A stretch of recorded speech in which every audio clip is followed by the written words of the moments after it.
podcast. The mirror technique, breaking the silence. Welcome back to the English Oasis. We've talked about flow, boundaries, and consistency. But today, we address the final boss of language learning. It's that invisible wall that stands between your brain and your mouth. You know the feeling? You've studied for years. You can read novels. You understand every word of a movie. But the moment a person asks you a simple question in English, your throat tightens. Your heart races. Your mind, which was once full of beautiful sentences, suddenly becomes an empty room. You aren't bad at English. You are a victim of the performance anxiety trap. Today, we follow the story of David and how he used a simple psychological trick to find his voice. Part 1. The Silent Expert. David was a perfect student. In his university English classes, he always got 95% or higher on his exams. He knew the difference between the present perfect and the past simple. On paper, David was a master. In his head, he was a poet. But David lived in a state of constant fear regarding his professional communication with international clients. Every time his phone rang and he saw a foreign area code, he would freeze. He would let it go to voicemail, then spend 30 minutes carefully typing an email response. He was a silent expert. He had all the knowledge, but he had zero linguistic confidence. The problem wasn't David's vocabulary. The problem was his internal monitor. Psychologist Stephen Krashen calls this the monitor hypothesis. David had a monitor in his head that was too strong. Every time he wanted to speak, his monitor would check for errors. Is that the right preposition? Is my pronunciation too flat? Should I use whom instead of who? By the time his monitor finished checking, the conversation had already moved on. David was like a computer with a powerful processor, but a broken output cable. The turning point came during a company dinner when an American partner sat next to him. The partner asked a friendly, casual question. So, David, what do you like most about living in this city? It was a simple question. In his head, David thought, I love the contrast between the ancient temples and the modern skyscrapers. It was a beautiful thought. But then, the monitor started working. Is contrast the best word? Should I say the ancientness? Wait, is skyscraper plural or singular here? David sat there for 5 long, agonizing seconds. He felt his face turning red. Finally, he managed to whisper, The food is good. The American partner smiled politely, said, cool, and turned to talk to someone else. David felt a crushing sense of shame. He wasn't just embarrassed. He felt like a fraud. He had the tools, but he couldn't build anything. He realized that if he didn't change, his career and his life would always be limited by this invisible wall. That night, David realized he was suffering from the perfectionist's paradox. Because he wanted to speak perfectly, he ended up not speaking at all. He was waiting for a level of fluency that doesn't exist. He didn't realize that speaking a language is a motor skill, like playing the piano or riding a bike. You can't learn to ride a bike by reading a manual. You have to get on the bike, fall down, and wobble. David had been reading the manual for 10 years. He had never actually gotten on the bike. He sat in front of his bathroom mirror that night, looking at himself. He realized that the person he was most afraid of wasn't the American partner, but himself. He decided that, if he couldn't speak to others yet, he would start by speaking to the only person who wouldn't judge him, the man in the mirror. He was going to train his brain to associate speaking English with safety instead of danger. He took a deep breath, looked at his reflection, and said out loud, "Hello, David. Today was a difficult day, but we are going to change that." His voice sounded strange and thin, but it was a start. The padlock was beginning to rust. Part 2. The Mirror and the Shadow. David began his mirror journey with a simple goal: 5 minutes a day of self-talk. At first, it felt ridiculous, like a crazy person talking to his own reflection. But he remembered a concept from sports psychology called visualization and verbalization. Athletes often talk themselves through a move before they perform it. David was training his muscles. He started with a technique called shadowing. He would play a podcast and try to repeat exactly what the speaker said, just a few seconds behind them. He wasn't worried about the meaning. He was focused on the music of the language. He wanted his mouth, tongue, and teeth to get used to the shapes of English words. When he shadowed a speaker, his internal monitor didn't have time to work. Because he was moving so fast, he couldn't stop to check the grammar. He moved in flow. After 2 weeks, David moved to the second stage, the mirror monologue. Every morning, while getting ready for work, he would tell his reflection about his plans for the day. Today, I have a meeting at 10 a.m. I need to finish the quarterly report. I'm feeling a bit tired, but I'll have an extra coffee. He noticed something fascinating. When he spoke to the mirror, his monitor was quiet. Because there was no social risk, his brain felt safe in this low-stakes environment. By creating this oasis of safety, David was rewiring his nervous system.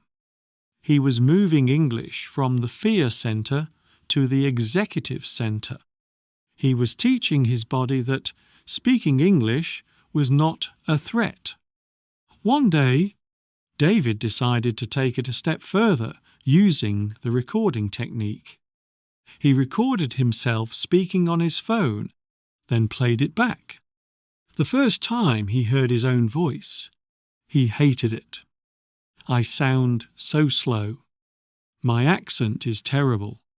But then he remembered the 1% rule. He wasn't looking for perfection. He was looking for familiarity.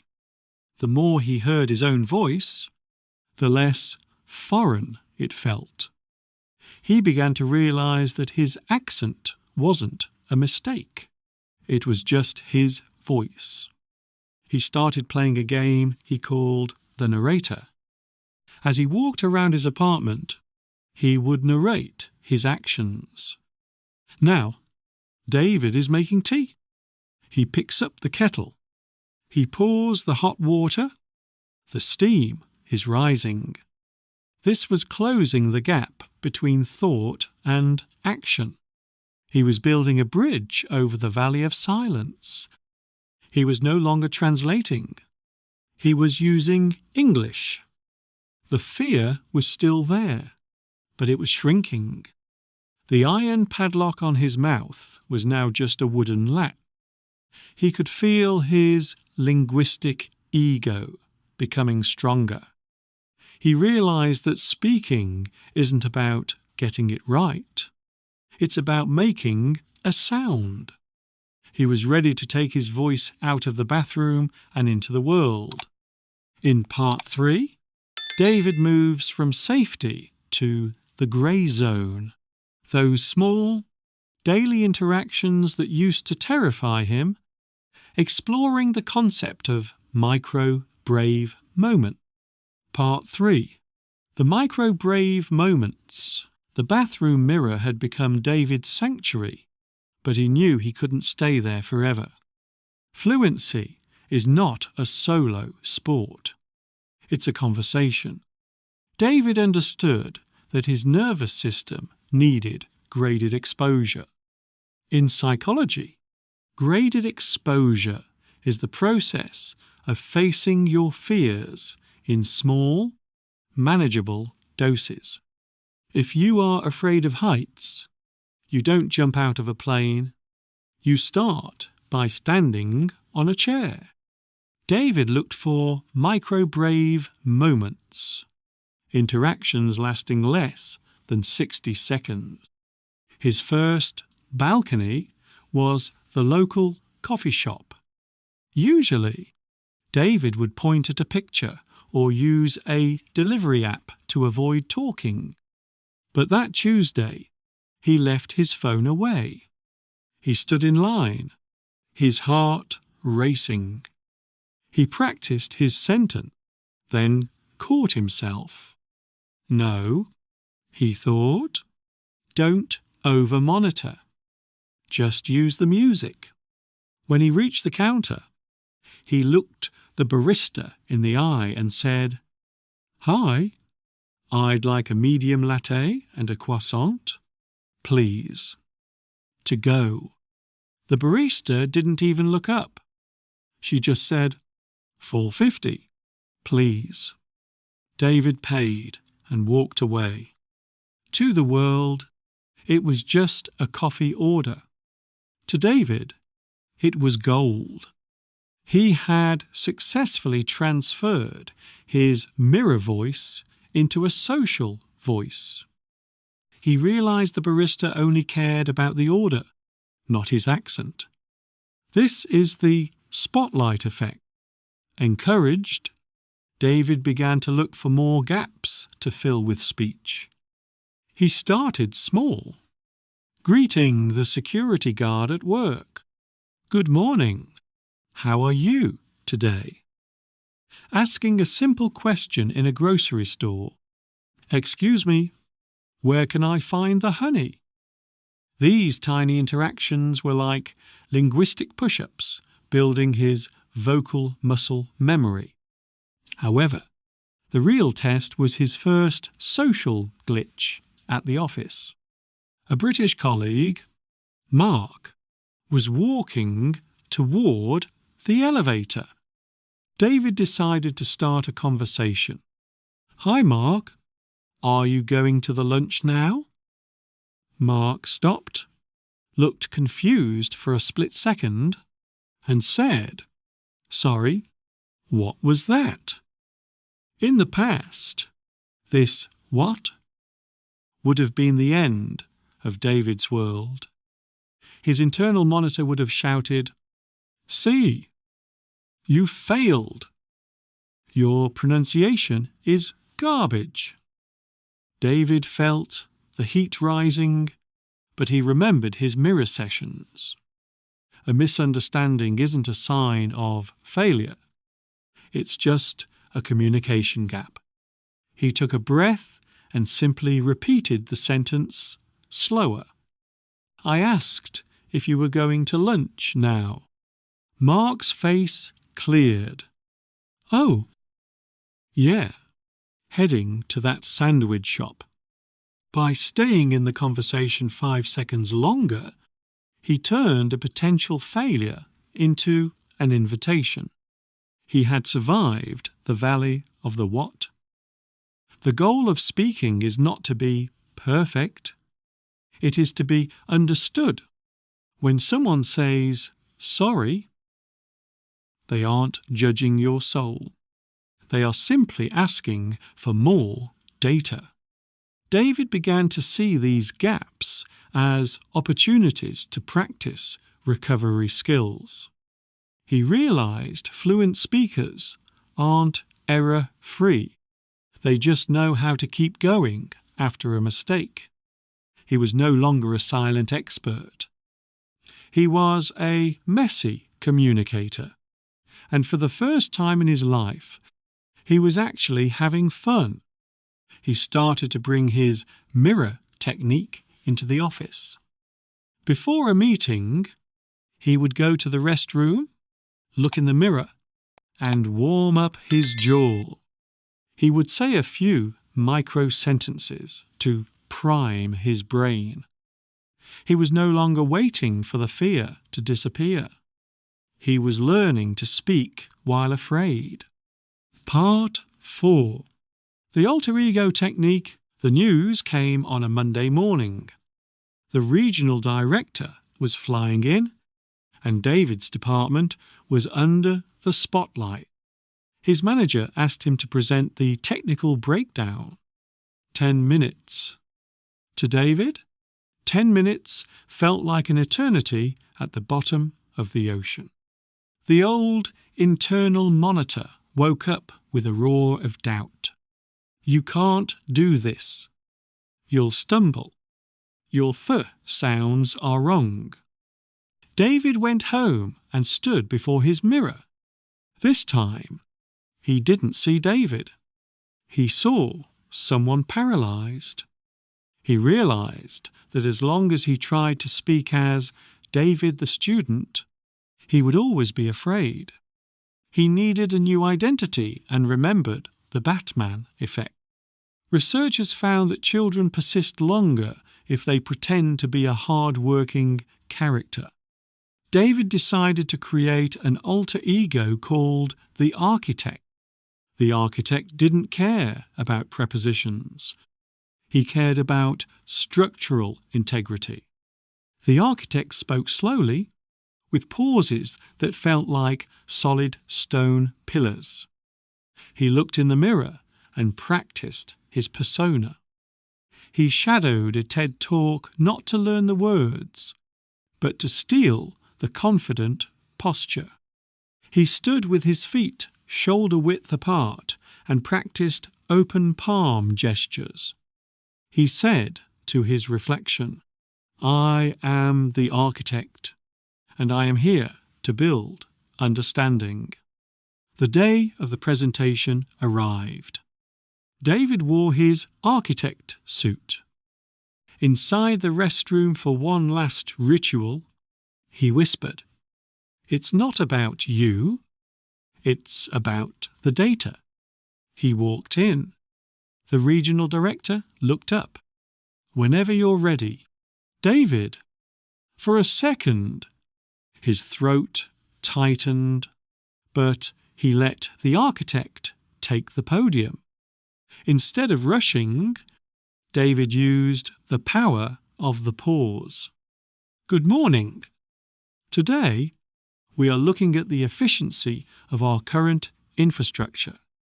He noticed the director lean back to listen. By speaking slower, David was signaling that his words had value. When you slow down, you command the room. Halfway through, he forgot the word for redundancy. His mind went blank. The old David would have apologized, but the architect used a circumlocution strategy. "We have built a system." He paused. "Searching. Where we have extra layers of safety. If one part fails, the other takes over." He didn't skip a beat. The regional director nodded. By the time he reached the final slide, David realized he wasn't performing English anymore. He was sharing knowledge. The mirror had taught him to look at himself without judgment, and the architect had taught him how to stand in the world without apology. As he sat down, the room broke into approval. He had survived the silent expert version of himself. Fluency is a performance you choose to give. He realized his accent wasn't a wall. It was a signature. It told the board that he was a man who had mastered two worlds. Part 5. The voice of the Oasis. David's journey ended with a profound shift. He no longer saw a trembling imposter. He saw a man who had found the key to unlock his mental prison. Fluency isn't about how many words you know. It's about how confident you are with the words you have. Here is the Speaking Mastery Roadmap. 1. Breaking the perfectionist's barrier. David's biggest mistake was waiting until he was good enough to speak. But language is a motor skill. If you don't speak when you are bad, you never improve. Remember, English is a tool, not a test. When you speak, your goal is connection, not perfection. A messy sentence that builds a relationship is worth everything. 2. Building your safety lab. Don't start with high-pressure conversations. Use the mirror as a safety lab where you can experiment without any social consequences. Shadow people you admire to learn their prosody. Use self-talk to narrate your life. This moves vocabulary from your passive memory to your active memory. 3. The alter ego strategy. If your current self feels too shy, borrow the confidence of someone else. Choose a persona, a CEO or an actor, and step into that character. Creating self-distance allows you to detach your ego from your mistakes. This psychological space gives you the freedom to take risks and command the room. 4. Owning your accent. David realized his accent was proof that he was a multilingual person. Don't try to sound exactly like a native. Aim for clarity and rhythm. When you are proud of your voice, others will respect it. Your accent isn't a wall. It's a signature showing you have a perspective that spans borders.